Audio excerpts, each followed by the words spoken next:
Well, I'm Oberon Zell Ravenheart. Ravenheart's a clan name. I'm the headmaster of the Grey School of Wizardry. I'm the primate of the Church of All Worlds. I'm an author and principal artist of mythic images. But I think that the easiest one that encompasses everything is simply wizard.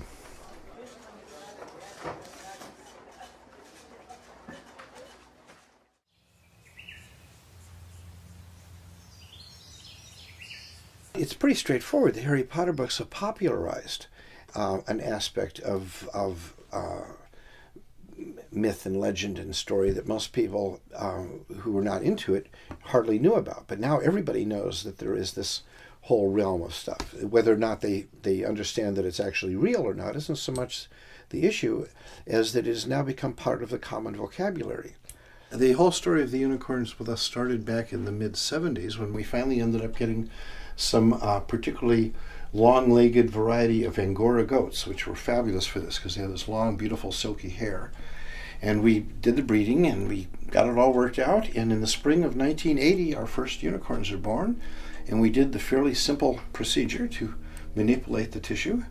And by George, as you can see from the pictures, a single horn grew from the center of their forehead. And this is a picture of our first baby unicorn, Lancelot. It was all we did in the 80s, basically, was raise unicorns and travel with them. We were picked up by every news media. I was on every TV show. We were every newspaper and magazine. It was huge. We have the skull. This is Bedivere's skull, and this is the skull of a real live unicorn, and this is the keratin horn, like a fingernail. It's like horn is made of the same stuff as fingernail is. And that's how it goes in the bone, and this is here. And it's quite a remarkable thing.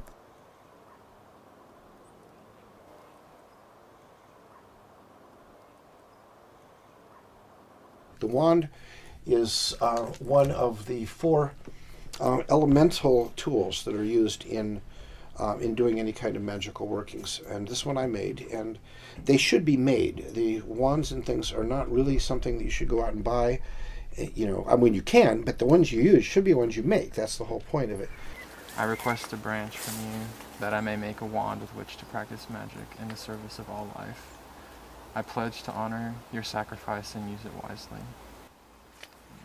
Each tree has its own associations, and wands made of that particular wood have their own particular purposes and functions. And willow is the most common and universal one for all purposes, but other woods are used for different things. The purpose of a wand, it's basically to be like an extension of your finger, that you, as you develop your ability to project your aura, which is your personal biomagnetic field. It's lots of different ways of describing what the aura is, but it's like the force, it surrounds and permeates you and stuff like that.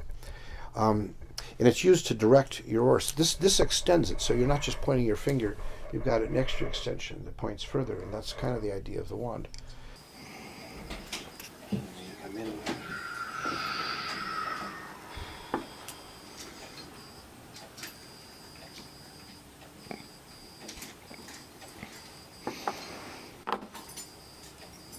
From my personal point of view, the neatest thing that the Harry Potter stories have done has made popular the idea of a school that you might be able to go to learn this stuff. So I said, okay, now it is finally time for me to open up the school I've been dreaming about. August 1st of 2004, the Grey School of Wizardry opened its virtual doors to a flood of students. There are over 400 classes currently available. We have 30 teachers. We have assignments and studies and exams and field trips and competitions and summer school campouts that we do that are called conclaves, where students will meet in different parts of the country. We'll have week-long camping experiences. It's spread all over the world. We have right now 826 students at this moment in 40 countries around the world. I've been a student since February of 2008. I'm a level 4 student now. My specialty is divination, but I'm also minoring in wizardry and cosmology. Well, to me, I mean, it's going to differ between different people, but to me, a witch is someone who works with nature, someone who enjoys being a part of nature and being one with nature, with the universe, with other people, as opposed to being, and as well as divinity or the god and goddess, or as opposed to being separate. My main goal is to incorporate more of magic and ritual and spirituality into my day-to-day life, as opposed to just being, just once a week or just on the holidays or just at special events, but into the mundane, into the everyday. You look at science, it's great and all. Gives you miracles like laptops and cell phones and all kinds of technology. And, I don't discount science. I think it's a wonderful thing. But without the connection to spirit, you lose the meaning. And that's where magic comes in for me, is finding the meaning in this very strange existence that we live in. Well, wizardry is about wisdom, and this is certainly something we need in this world today.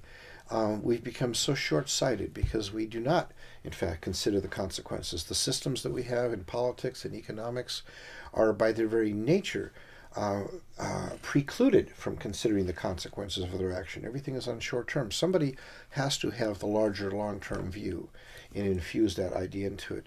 And this has been something wizards have always done. So I think that the whole concept, as always, really, is one of the mentorship of the next generation and teaching the wisdom of the ages anew.